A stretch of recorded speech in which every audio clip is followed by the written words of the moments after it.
పర్రని శబ్దం కూడా వస్తుంది. ఇప్పుడు ఈ మొప్పలు కట్ చేసేద్దాము. ఈ నెలలో ఒక 10 మినిట్స్ చేపలు కానీ వేసామంటే నీసు అవసరం అస్సలు రాదు. హాయ్ అండి, ఇదిగోండి ఇప్పుడే ఫ్రెష్గా చేపలు తెచ్చారనమాట మా వాళ్ళు. ఇవైతే పైలెట్లు అంటారు కదా, అవి పైలెట్లో పెద్దవి. అవి ఎంత ఈజీగా క్లీన్ చేయొచ్చో చూపిస్తాను. వీటికి ముళ్ళు ఎక్కువ ఉంటాయి, సో జాగ్రత్తగానే క్లీన్ చేయాలి. అవి అన్నమాట. ఇంకా ఉంది. ఓకే, ఇవి ఇప్పుడు ఈజీగా క్లీన్ చేయొచ్చు. వీటిని అయితే వాటర్లో వేసుకోలేదు నేనైతే. వీటి ట్రిక్ తెలుసుకోవాలి, అయితే ఎలా కట్ చేయాలి ఈజీగా అనేది ట్రిక్ తెలుసుకోవాలి. ఇవి చూడండి ముళ్ళు ఎంత షార్ప్గా ఉన్నాయో, అయితే ఊరినే పස්සని దిగిపోద్ది. సో జాగ్రత్తగా కట్ చేయాలి. మనం బాగా తెలుసుకుంటే ఎలా కట్ చేయాలనేది చాలా ఈజీగా కట్ చేసేయగలము.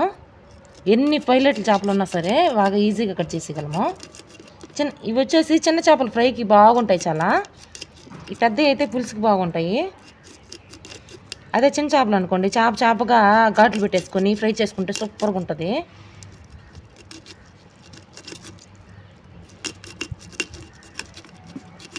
గుచ్చుకోలేదు నాన్న, అంటే ఈజీగా ఇట్లా కాకపోతే కొంచెం పోద్ది అనమాట. ఇట్లా ఎన్ని పెద్ద పెద్ద ముళ్ళు దీనికైతే ఉంటాయి, అసలు ఎంత షార్ప్గా ఉన్నాయి చూడండి.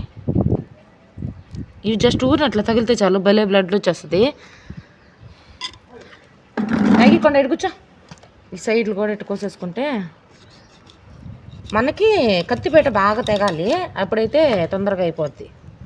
దీనికి కూడా ముళ్ళులు ఉంటాయండి, చాలా జాగ్రత్తగా కోసుకోవాలి.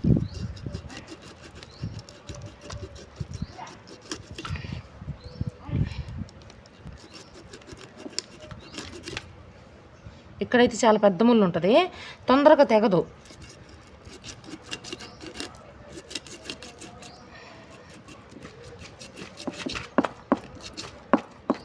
పెద్దది కదా, చాలా లావు ముళ్ళు ఉంటుంది అనమాట. ఏడైతే మాత్రం ఇక్కడ కొంచెం లేట్ అవుతుంది.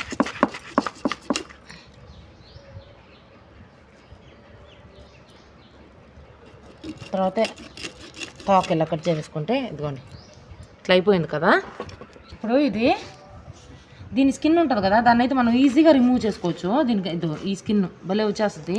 మనకు స్కిన్ కావాలి అంటే ఓన్లీ ఈ షెల్ మాత్రమే తీసుకుంటే సరిపోద్ది. పెద్ద చేపలకైతే ఇట్లా దోపామనుకోండి, పైలెట్లకి నేను ఎప్పుడు ఇలా దోపలేదులేండి. మామూలు చేపలు ఉంటాయి కదా, గెండి అలాంటివి ఇట్లా దోపుతూ ఉంటే భలే వచ్చేస్తుంది అనమాట స్కిన్. గెండికి షెల్ అనేది చాలా స్ట్రాంగ్గా ఉంటుంది కాబట్టి భలే వస్తుంది అనమాట, నీట్గా ఇలా వచ్చేస్తుంది. ఈ పైలెట్లు కదా, వీటికి అంత బాగా ఏం రాదు. అందులోనూ ఈ చాకు అసలు సరిగానే తగ్గట్లే.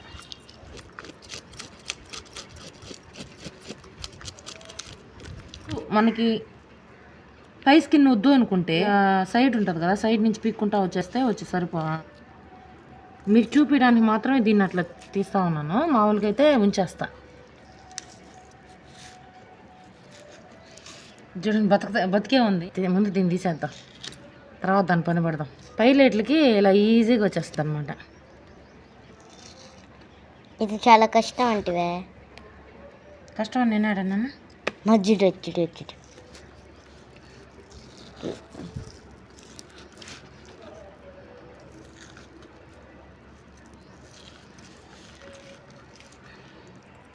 ఇప్పుడు ఈ పక్క కూడా అలాగే స్కిన్ తీసేద్దాం.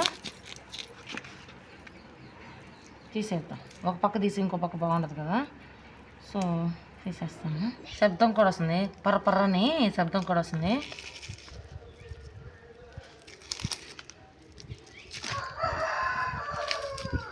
మా కోళ్ళకి ఇప్పుడు తెల్లారుతున్నట్టుంది. చూడండి చేస్తాను. ఇదిగోండి స్కిన్ కనుక మనకు వద్దనుకుంటే ఇలా వచ్చేస్తుంది తీసేస్తే పైలెట్లకి. ఇది కొంచెం కష్టం అనమాట. సో దీన్ని అయితే ఇలాగే ఉంచేసి ఆ షెల్ మాత్రం గీకేస్తున్నాను. ఇక్కడ బాగా గీక్కోవాలి, అంటే బండ ఉంటుంది కదా, బండకేసి మళ్ళీ వరుక్కుంటాను అనమాట. బండ ఉంటుంది కదా, దానికేసి బాగా నూరేస్తున్నాము మళ్ళీ. ఇప్పుడైతే మొప్పలు కట్ చేసేద్దామని ఇంకా కత్తిపేట తీసుకున్నాను అనమాట.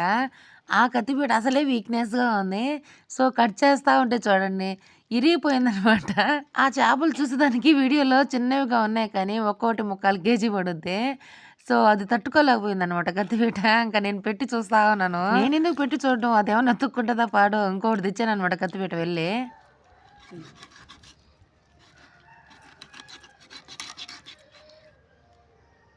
వీటికి నోరు చూడండి ఎంత పెద్దదిగా ఉందో అసలు. పెద్ద పెద్ద చేపలు కదా, సో నోరు కూడా అంతే ఉందన్నమాట.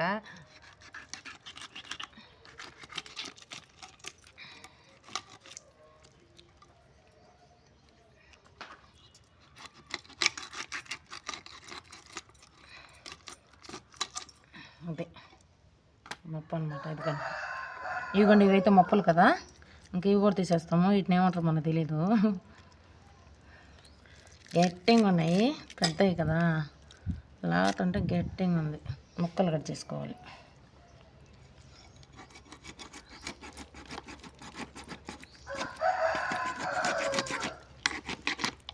బా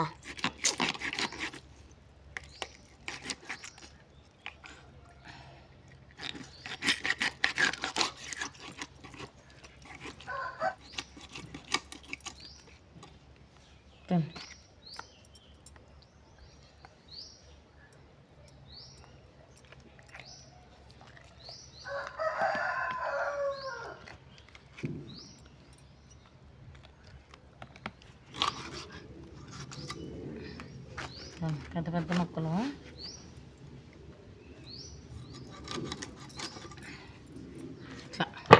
ఇవి మళ్ళీ ఇలా ఇలా దుద్దుకునేసేయాలి. మిగతా మొత్తం ఇలా ఇలా అయితే స్కిన్ తీయను, మామూలుగా ఇలా బొరుసు తీసేసి ముక్కలుగా కట్ చేసేస్తాను. మనం ముక్కుతో ఎలా ఊపిరి తీసుకుంటామో ఇవి కూడా అలా తీసుకుంటాయంట ఊపిరిని. అంటే వీటితో ఇలా డార్క్ రెడ్ ఉంటే ఫ్రెష్గా ఉన్నట్టు, ఇలా లైట్గా ఉంటే అవి ఫ్రెష్ కాదన్నట్టు. ఇవైతే ముక్కలు కట్ చేసేసాను కదా. కొన్నిటికి ఇలా తీసాను, కొన్నిటికైతే ఇదిగోండి ఇలా ఉంచేసాను అనమాట.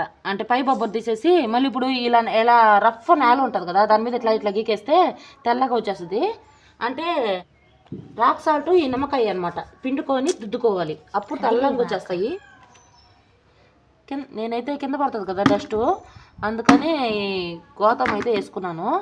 అంటే గోతంలో ఉంటే వెంటనే ఎత్తి పారేయచ్చు కదా, ఈజీగా ఉంటుందని.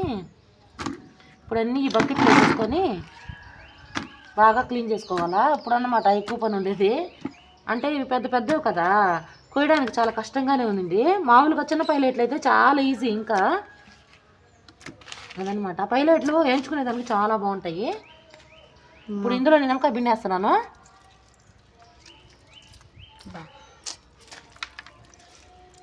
తెల్లంగా వస్తాయి. ఇప్పుడు ఇలా ఉన్నాయి కదా, తెల్లంగా వచ్చేస్తాయి. మళ్ళీ ఇదంతా కూడా వేసాను అనుకోబాకుండా, ఇవి ఎలాగో మళ్ళీ తీసేసుకుంటాం కదా, మళ్ళీ క్లీన్ చేసేటప్పుడు వచ్చేస్తాయి.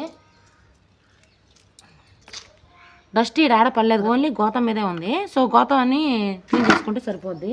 నిమ్మరసం పిండేసుకున్నాక ఉప్పు అయితే వేసేసుకోవాలి, కల్లుప్పు. ఇప్పుడు రఫ్గా ఉండే గార మీద దుబ్బేసుకుంటే తెల్లగా వచ్చేస్తాయి. ఫైనల్గా ఇవి నీసు అవసరం లేకుండా ఉండాలంటే ఏం చేయాలో చెప్తాను. మళ్ళీ బాగా ఇలా దుద్దుకోవాలి, అప్పుడు తెల్లగా వస్తాయి. ఇట్లా తెల్లగా రావాలి, ఇంకా తెల్లగా రావాలి. ఈ లోపల ఉంది కదా నలుపు, ఈ నలుపు అంతా ఇలా గీరాలి గోరుతో. ఇవన్నీ చేస్తాం కదా మనము, ఆ రోజు అసలు మనకి కూర తినబుద్దే కాదు. అదే వేరే వాళ్ళతో అనుకోండి అప్పుడు బాగా సగిస్తుంది. ఏమో నాకైతే అలాగే అనిపిస్తుంది. దీని కింద అయితే సన్నగా ఉంటుంది షల్ అనేది, ఇది చూసుకొని బాగా క్లీన్ చేసుకోవాలా. అయితే బియ్యం కడిగిన నీళ్ళు ఎందుకు తీసుకున్నామంటే, చేపలు మనం క్లీన్ చేసుకున్న చేపల్ని బియ్యం కడిగిన నీళ్ళల్లో 10 నిమిషాలు కానీ వేస్తే నీసు వస్తుంది, అసలు అది ఉండదు అనమాట. 10 నిమిషాల తర్వాత మళ్ళీ మామూలు నీళ్ళతో వాష్ చేసేసుకొని డ్రై చేసుకోవడమే చేపల్ని. ఇప్పుడు వీటిని క్లీన్ చేద్దాం. ఇట్లా తెల్లగా అన్నాయి, కొంచెం తెల్లగా రావాలి. ఇలా ఇలా ఇలా దుద్దాలన్నమాట. ఇలా క్లీన్ చేసుకుంటూ నీళ్ళలో వేసుకోవడమే. ఇలా ఇవన్నీ వేసేస్తాను. ఇంకా ఫైనలీ పులుసు ఫ్రై చేయడానికి చేపలు అయితే రెడీ అయిపోయాయి. ఇంకా అన్నీ క్లీన్ చేసేసుకోవడమే. ఈ వీడియో నచ్చితే ప్లీజ్ లైక్ చేయండి, షేర్ చేయండి, సబ్స్క్రైబ్ చేయండి. బాయ్. అదిరిపోతుంది కలర్ కదా. చేపల పులుసు అయితే రెడీ అయిపోయింది అనమాట. తలకాయలు అయితే ఎక్కువ వేసాను, కొన్ని బొద్దులు వచ్చి పాపకి వేయించుతామని ఎత్తిపెట్టాను అనమాట. బాగుంది కదా. ఓకే, ఒక ముక్క ఎత్తి చూపిస్తాను. ఓకే, కర్రీ అయితే అయిపోయింది. ఇంక మా ఆయన తోటలోంచి వచ్చాడనమాట. పచ్చిమిర్చి చింతపండు పచ్చడి అనమాట. అబ్బబ్బా ఎంత బాగుంటుందో అదైతే. చద్దన్నంలో నంచుకుంటే సూపర్గా ఉంటుంది. ఇంకా మా ఆయనకైతే చేపల పులుసు వేస్తా ఉన్నాను. మనం బాగా కష్టపడి ఇష్టమైన వాళ్ళకి పెట్టామంటే అగ్గకే వేరప్ప. ఎందుకంటే మనం తిన్నా కూడా అగ్గకి రాదు.